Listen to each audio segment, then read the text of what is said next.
using the terms a quarter past, half past and a quarter to. Students, now let us learn to tell time using words like a quarter past, half past and a quarter to. म्हणजेच आता आपण सव्वा, साडे, पावणे या शब्दांचा उपयोग वेळ सांगण्यासाठी केव्हा करायचा ते पाहूया. You already know that 1 hour is equal to 60 minutes. How many minutes will make half an hour? 1 तास म्हणजे 60 मिनिटं. मग अर्धा तास म्हणजे किती मिनिटं असतील? Half of 60 means 30 minutes. 30 minutes is equal to half hour. 30 मिनिटं म्हणजे अर्धा तास. Look, 1 hour means 60 minutes. Half an hour means 30 minutes. A quarter of an hour means 15 minutes. And 3/4 of an hour means 45 minutes. म्हणजेच 1 तास म्हणजे 60 मिनिटं. अर्धा तास म्हणजे 30 मिनिटं. पाव तास म्हणजे 15 मिनिटं. आणि पाऊण तास म्हणजे 45 मिनिटं असतात. In a 12-hour clock, after 12, we start counting from 1 again. म्हणजेच 12 hours क्लॉकमध्ये 12 नंतर पुन्हा 1 पासून वेळ मोजायला स्टार्ट करतात. Now look at this clock. Here, our hand is between 1 and 2, and the minute hand is on 3. It means the time in this clock is 15 minutes past 1.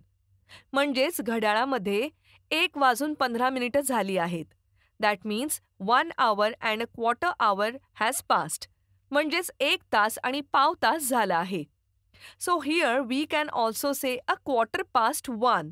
म्हणून आपण या ठिकाणी 1:15 वाजले असेही म्हणू शकतो.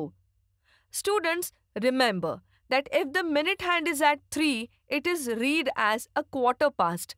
जर minute hand 3 वर असेल तेव्हा त्याचे वाचन 1:15 असे करतात. In the same way, we also say a quarter past 3, a quarter past 4, a quarter past 5, a quarter past 6, a quarter past 7, a quarter past 8, a quarter past 9, a quarter past 10, a quarter past 11, a quarter past 12. Now look at this clock. The hour hand is between 3 and 4 and the minute hand is at 6. यात hour hand 3 and 4 च्या दरम्यान आहे and minute hand 6 वर आहे. This means it is 30 minutes past 3 in the clock. म्हणजेच या घड्याळात 3 वाजून 30 मिनिटं झाली आहेत. In this clock, the minute hand is at 6. So the time is half past 3. यातील मिनिट काटा 6 वर आहे म्हणून या घड्याळाचे वाचन करताना 3:30 वाजले असे म्हणतात. In the same way, we can say half past 1, half past 2, half past 3, half past 4, half past 5, half past 6, half past 7, half past 8, half past 9, half past 10, half past 11, and half past 12. Now look at this clock. Here the hour hand is between 1 and 2 and the minute hand is on 9. So it is 45 minutes past 1. म्हणजेच 1:45 मिनिटं झाली आहेत. A quarter of an hour less than 2 can also be read as a quarter to 2. म्हणजे 2 वाजायला पाव तास बाकी असेल तेव्हा वेळ सांगताना 1:15 वाजले असे म्हणतात. Students, remember that when the minute hand is at 9, they read the time as a quarter to. म्हणजेच जेव्हा 9 वर मिनिट्स हँड असेल तेव्हा वेळेचे वाचन पावणे असे करतात. In the same way, we also say a quarter to 3, a quarter to 4, a quarter to 5, a quarter to 6, a quarter to 7, a quarter to 8, a quarter to 9, a quarter to 10, a quarter to 11, a quarter to 12. Now let us revise telling the time. I will show you some clocks indicating different timings.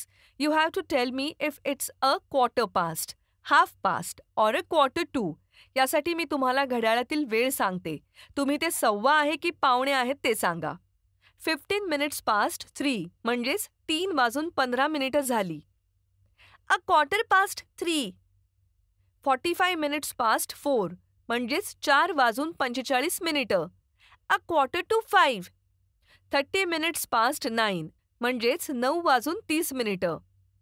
9:30.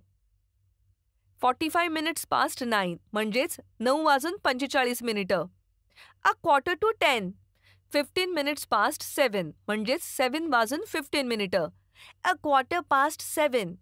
30 minutes past 11 म्हणजेच 11:30.